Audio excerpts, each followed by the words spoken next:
Hi guys, Victoria Paxton here. Thanks for stopping back by my YouTube channel.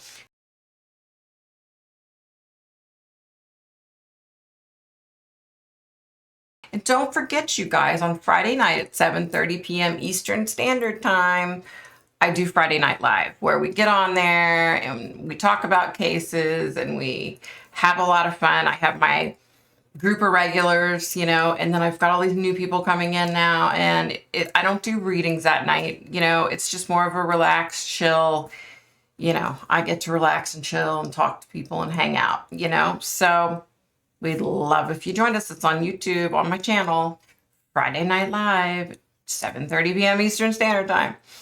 Let's talk about Cleo Smith. All right, so Cleo disappeared October 16th, 4 years old. So let me just give you a little bit of information. Like, share, subscribe, it's free. So at approximately 6:30 p.m. on Friday, October 15th, Cleo arrived with her mother, Ellie Smith, stepfather, Jake Glidden, and her sister, Isla, at the Blowholes campsite in Macleod, Western Australia, for a weekend visit. In an interview after Cleo's disappearance, Ellie Smith said that Cleo had gone to bed in the family's tent around 8 p.m. She woke up around 1:30 a.m. asking for a drink of water. Ellie gave her a drink and she returned to sleep. When the family woke at 6 a.m. on Saturday, Cleo and her sleeping bag were gone. So I had received, I don't know, like 3 or 4 messages concerning Cleo Smith and asked me if I would do the case. So on a Friday Night Live this last Friday, someone asked me again, would I do the case? And I was like, yeah, because I was starting to see things right away. So let me just tell you what I was getting, okay? I feel like there were 2 or 3 people involved. I'm not real comfortable with saying, oh, there were definitely, because I can't tell if it's 2 people or 3 people, okay? Whether it was 2 or 3, it's 2 men, okay? There's an older one, and then there's a younger one, and it's possible that there's another man involved. This poor baby, her family and her baby sister had been watched for a while. And here's the thing that's also kind of throwing me, okay?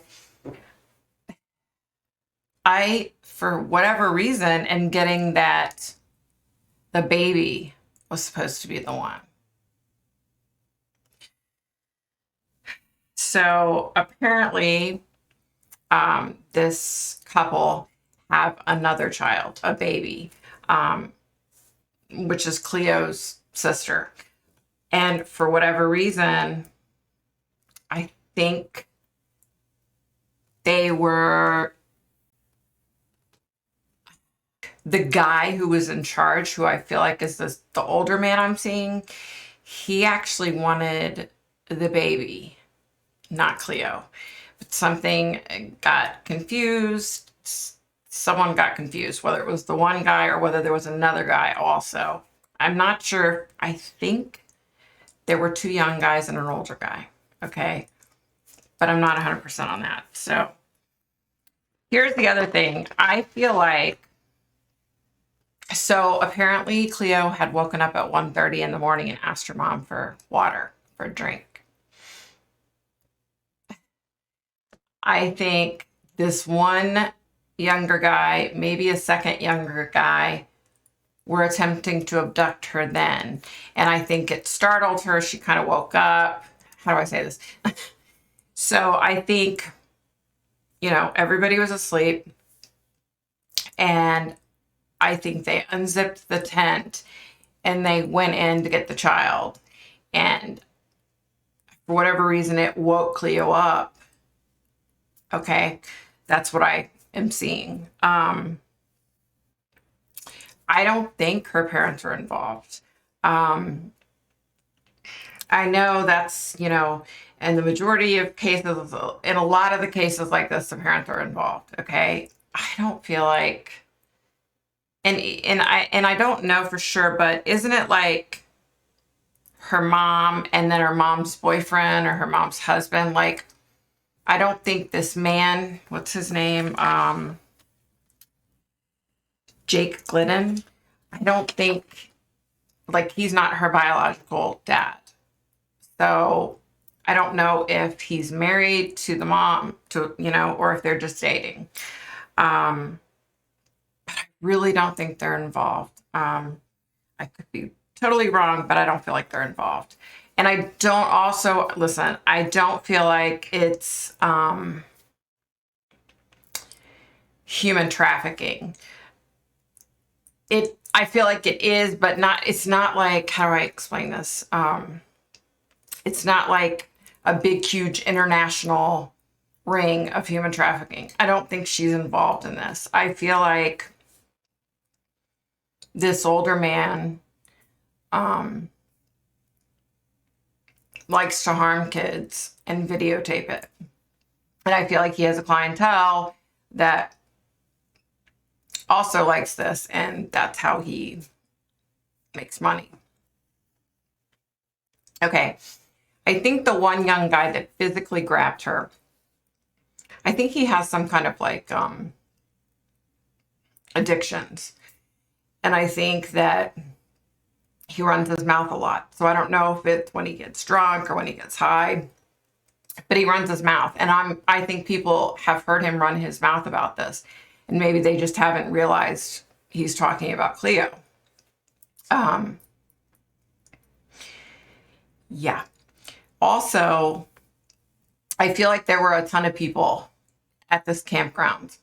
And I feel like earlier in the early, like 7, 8 p.m. time frame, I feel like people saw this young guy.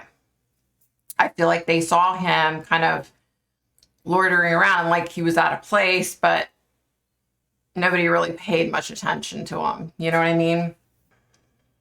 Okay, so the young guy, I wrote down what like a description. He's probably about 6 foot tall, slimmer build. He has sores on his face, and for some reason I was being told that had to do with drugs. So I don't know. He must do a specific kind of drugs that messes your face up or something. I don't know. I don't know like a lot about specific kinds of drugs and stuff. So he's also like a big time smoker. Like he smokes cigarettes like crazy. He's always got a cigarette in his hand. And I believe it's like the red and white box. I think it's like Marlboro. I think he smokes like Marlboros.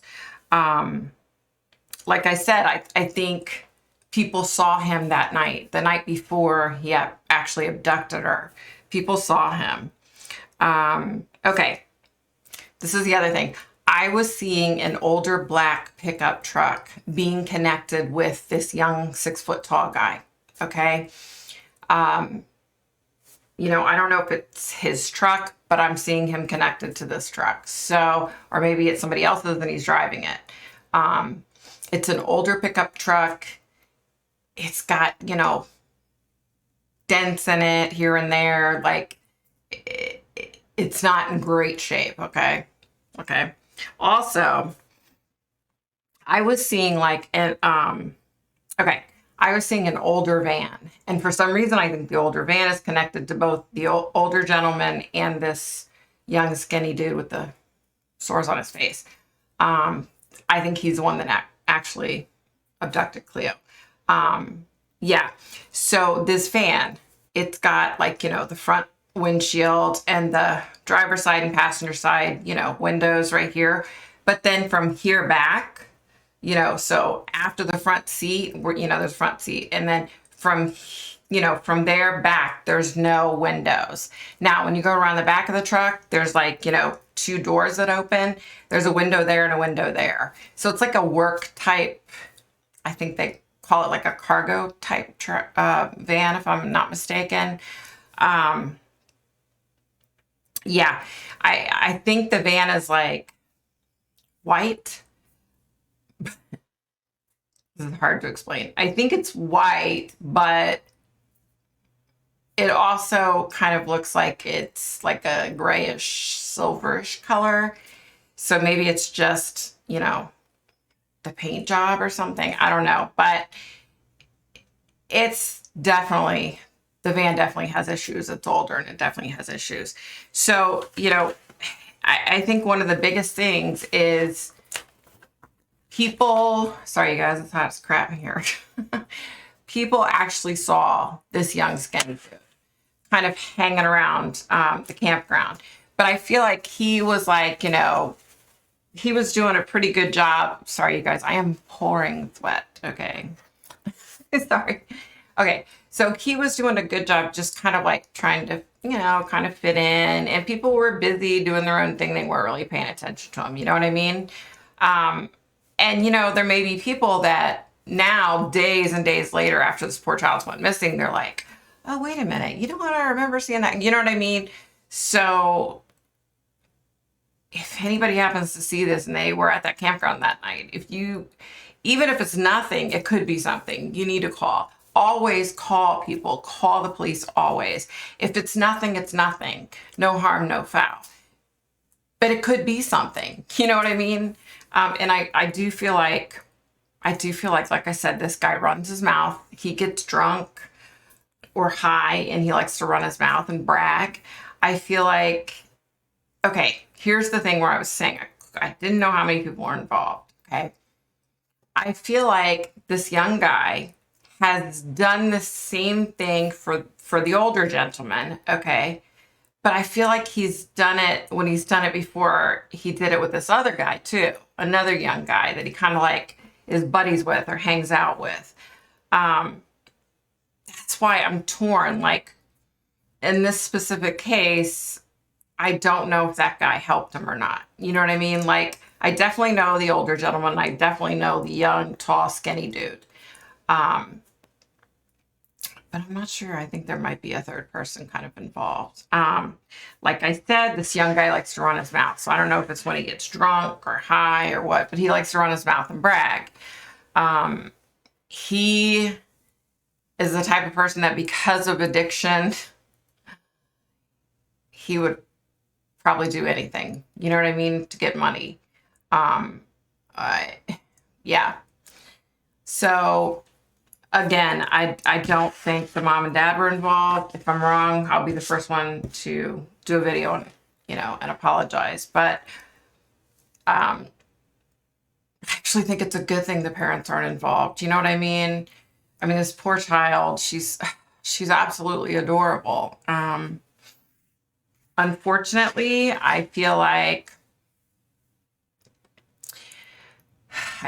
once she serves her purpose, there's going to be no point in keeping her around. So I feel like she's going to be killed at some point.